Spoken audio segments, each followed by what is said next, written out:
Okay, I'll just get started. Thank you to everyone who's here for coming, and thank you so much, Stephanie, for being our first speaker. So we wanted to start our speaker series focusing on hunger and food insecurity because it's such a critical issue, especially because of COVID-19. So Stephanie works at Westside Campaign Against Hunger, which is a nonprofit organization focused on alleviating hunger in New York City. Westside Campaign Against Hunger serves 22,000 hungry New Yorkers every year and distributes 1.6 million pounds of healthy food and connects people to essential benefits for themselves and their families. They have both a food pantry and a mobile market, among other things. Just a few facts: before COVID-19, more than 1.2 million New York City residents, or 14.4% of the city's population, were food insecure, and that number has now doubled. So we are so grateful to have Stephanie here to talk about her work. So please hand it over to you. Yeah, thank you all so much for having me. I think it's really incredible that you all have started this organization and are looking for ways that you can give back to your city. As Eleanor said, my name is Stephanie Moshier. I am the Director of Mobile Market Programs here at Westside Campaign Against Hunger. I've been here for 6 years as of this past Tuesday. And yeah, I started in our social service department and was a counselor there, helping folks enroll in benefits and health insurance until I joined the mobile market team about 3 years ago. And so it's been a really incredible time here to see not only this organization grow and change, but especially during this pandemic and how we've been able to pivot and just meet the needs of so many that has grown astronomically during this time. So I can tell you first a little bit about our work pre-COVID and then what's happened during this pandemic and what we're doing now. So Westside Campaign Against Hunger has been around for over 40 years. We're here on the Upper West Side. And we started the supermarket style customer choice model for food pantries. So what that means is that we have something set up that looks like a small grocery store, and families can come here once a month from all 5 boroughs in Westchester County to really shop for food that they want to take for their household. And all of it is based on the USDA My Plate. There's lots of whole grains, lean proteins, and fresh fruits and vegetables, fresh dairy, and just lots of great healthy options for folks to have balanced meals. Because as you know, food insecurity is a huge issue here in New York City, and especially making sure that folks have access to healthy food. We're really proud that our pantry is more than 40% fresh fruits and vegetables. And so we really try to make sure that that's a key point of our shopping experience. And so that is everything that we did pre-COVID. And so how we've really pivoted. And as Eleanor mentioned, we had our mobile market program, which really took what happens here at 86th Street on the road to organizations in Northern Manhattan and the Bronx. We partner with the organization and bring a distribution. We have this fancy food truck looking thing, and we take it to different organizations throughout those parts of the city and help them get food to their community, really bring food to people. Because really pre-COVID, and we've, as I said, we're on the Upper West Side, whereas a lot of folks who are experiencing food insecurity are living further and further out. So Washington Heights, Inwood, parts of Harlem, and then in the South Bronx especially. So we are going to communities in those neighborhoods with a strong partner that's already established there. So that's what the mobile market was pre-COVID. And it was a very similar shopping experience where families could choose what they wanted to take. And so we've really flipped those 40 years of work on their head in this pandemic and have shifted to pre-packed bags still, but what remains is how healthy our food options are. So everyone is still getting whole grains, lean proteins, and fresh fruits and vegetables. That remains the same. So we are making sure that people still have healthy, good food to eat. Every bag is packed for a household size of 3. because our average household size was about 2.5. So that means 3 people are getting 3 meals a day for about 4 days worth of food. And everything happens now outside. So previously we're in the basement of a church, and now we've set up in the street essentially, and on the sidewalk to make sure that everything is safe.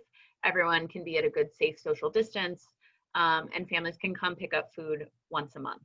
And then the mobile market is very similar. We have shifted to these pre-packed bags that our team is boxing up and delivering to those sites, and they are handling that distribution. And so what we've really seen in terms of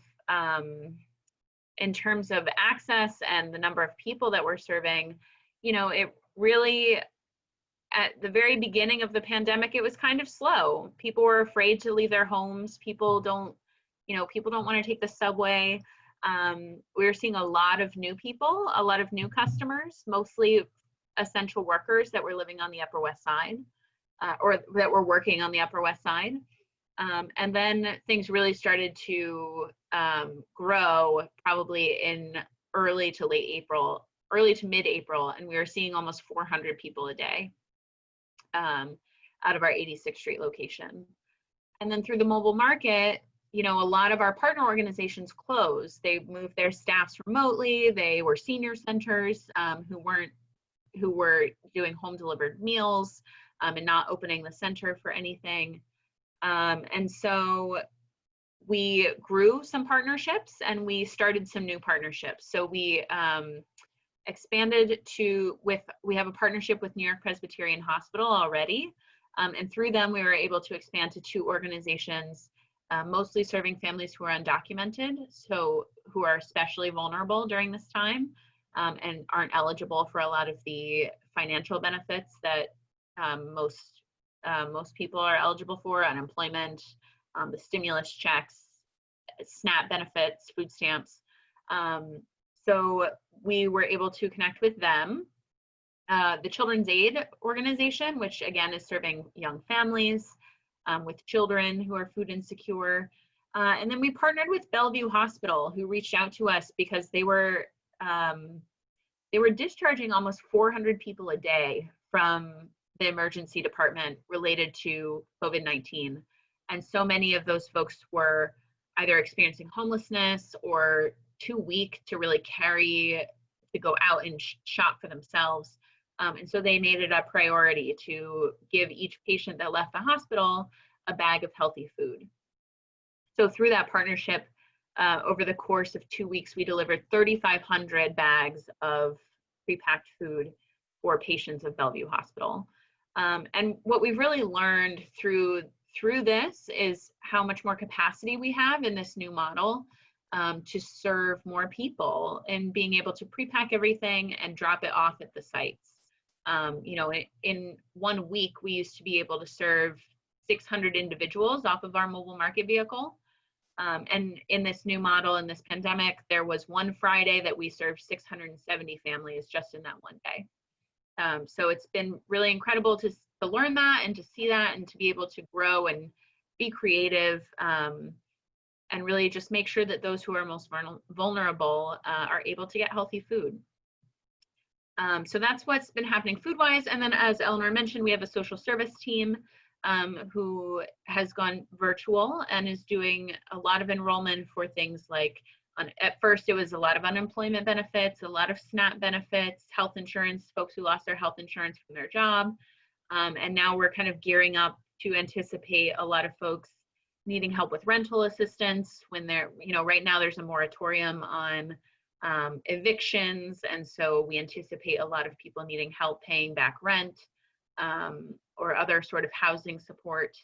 So they are seeing an increase as well in calls to our hotline for help with social services. I think that's everything. Is there anything else you want me to touch on, Eleanor? I think we might have a few questions, but I think that's really great. So thank you so much. Yeah, I think that's great. So I don't know if people can see, but there's a Q&A function at the bottom. If you have any questions, We already have some, so I can start with those, but if new ones come up or anything that you should be able to ask them there. So the first question is, how did you get involved in the work you are doing now at Westside Campaign Against Hunger? So yeah, how did you get involved? Sure. So I started working here about 6 years ago. I'm a full-time employee. I'm not a volunteer. But I've always been in the social service field, and oftentimes working in food insecurity. Before moving to New York, I lived in Washington, D.C., and worked for DC Central Kitchen, which is a pretty groundbreaking organization down there in the world of food rescue and meals redistributing food that would have been wasted to meals to serve homeless shelters and schools. So I got into that after I graduated college. I did AmeriCorps, which is a national service organization where you can serve in communities at nonprofits or in other capacities. And that's where I really found my passion for service and for giving back to people. Thank you so much. Another question is, how do you get most of the food? So like food donations, money donations from the government? Yeah, that's a great question. We have a couple different sources. We do get funding on the city and state level to purchase food through the food bank for New York City. We have specific money that's allocated for that. We also have private funding from different foundations, Robin Hood Foundation, as well as other private donors. And then we have a great partnership with an organization called City Harvest, who is, a leader in the food rescue world. So they rescue produce or other products that would otherwise go to waste and redistribute it. So we have a partnership with them where we can pick up about 10,000 pounds of fresh fruits and vegetables every week that we use to pack our bags. And then we're also fortunate, again, like through funding, to be able to purchase food that we might need to make sure that we are meeting the standards that we set for ourselves and for our customers of having access to those healthy foods. And another is, I think you touched on this a bit, but how has reliance on volunteers changed because of COVID? Yeah, that's a great question. So pre-pandemic, we really relied. What's consistent is we've always relied on volunteer support to make the organization, to make sure that we're meeting our customers' needs, and mostly in the pantry and distribution aspects of the organization. And so pre-pandemic, we had a pretty robust customer volunteer base. So customers from the pantry who wanted to give back, and some of them had been around for honestly 20 years, 15 years. Some of them worked more hours than our staff. They were that dedicated, but they were also older and they had health conditions. And so when the pandemic happened, they couldn't come here anymore, and we didn't want them to come here to risk their health. It was just unsafe. And so we had to look to new alternatives and new resources for volunteer support. And so we've really connected on a deeper level with New York Cares to source our volunteers. And without our volunteers, there's no way we would be able to do this. It's been really incredible to meet all of these new folks who are just looking for ways to give back right now, and bring them all into our community. One of our 3 main buzzwords is community, and that community has just grown, and we're so thankful, because honestly, we're a staff of 25 at full strength, and to be able to meet the needs that we've seen, the demand that we've seen with 25 people would be quite difficult. So we are very grateful for volunteer support. Okay, thank you. Another one is, let me just see. Okay, are you worried about a decline in philanthropy or philanthropic support because of COVID, or do you think it'll increase or stay the same? Yeah, I mean, I think that you know, we have been fortunate to receive a lot of funding from different foundations that had specific COVID grants. And we've had a huge increase in new individual donors. Um, and so, but that, you know, that was during the peak of all of this here in New York City, right? So I think there is certainly a concern about what they call donor fatigue, of both, you know, donors. If you have the same pool of donors, you know, they've given a lot already, and at what point can they just not give anymore? But also, I think, you know, this pandemic has taken a huge economic toll on a lot of people, who may have donated before and may not be able to now. So it's certainly a concern. We have an amazing development team, who's very creative and is certainly thinking about, you know, in the fall, we always host our big annual fundraiser is an in-person dinner of 250 people. And so we're really going to have to think about that and what's a safer alternative and how can we still make it a successful event. Great. And we have one from the chat. So what is the average age demographic that benefits from your services, and have you seen a change in that at all since the pandemic?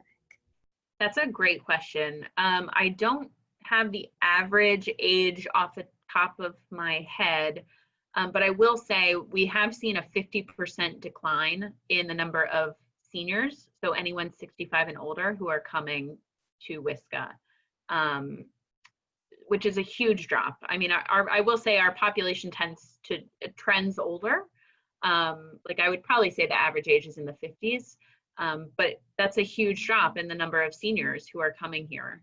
And part of the way that we've still been able to meet their need is we formed a partnership through the United Way with DoorDash, who you've all probably heard of before. They mostly are a meal delivery, you know, like restaurant takeout delivery service. But the United Way partner with them in WSCA to deliver pantry boxes every week to 100 seniors a week, who, you know, we were able to run some reports and find through our data have not been here since mid-March. So that's our way of still being able to get them food. But yeah, we've seen a huge decline in the number of seniors. Another one is there's a lot of talk about restaurants and trying to bring restaurants back. So do you work at all with restaurants, either rescuing food, getting food donations, or anything like that? Yeah, we, so mostly through City Harvest. City Harvest is the one more so rescuing food from restaurants and then redistributing it to pantries. So we have certainly seen a decline in the quantity of food that we've gotten from City Harvest because of that. Yeah, I mean, there are a lot of Upper West Side restaurants that would sometimes bring us, you know, leftover bread or different things like that. I will say we feel very fortunate to be a part of this neighborhood and a part of this community, because on the positive side, there's a number of restaurants in the area who have provided our staff and volunteers lunch every day throughout this pandemic. So it's just really incredible to see those that have been able to stay open, giving back to their community in that way. Great. Okay, there's one more in the chat. I think you might have talked about this, but during the pandemic, have you collaborated at all with other organizations like yours working on food insecurity? Yeah, absolutely. So we, pre-COVID, we had started, the organization had started a, what they call a collective purchasing pilot. So it was ourselves and 3 of the other larger pantries in New York City, New York Common Pantry, which is in Harlem, Project Hospitality in Staten Island, and St. John's Bread and Life in Brooklyn, who are all serving similar, on the same scale as WSCA is, to really use our collective power to get better pricing for our products that we're purchasing. So whether it's dairy, whether it's produce, and really make sure that we're using our collective power to get more food to people. And so it's been a really great group to be a part of throughout this pandemic, because we're all learning together on best practices. And so being able to work with those organizations and really grow that group too, to figure out how we can all meet our customers' needs has been great. For example, I was telling Eleanor earlier about we've been able to, the USDA had put out this grant opportunity. Excuse me.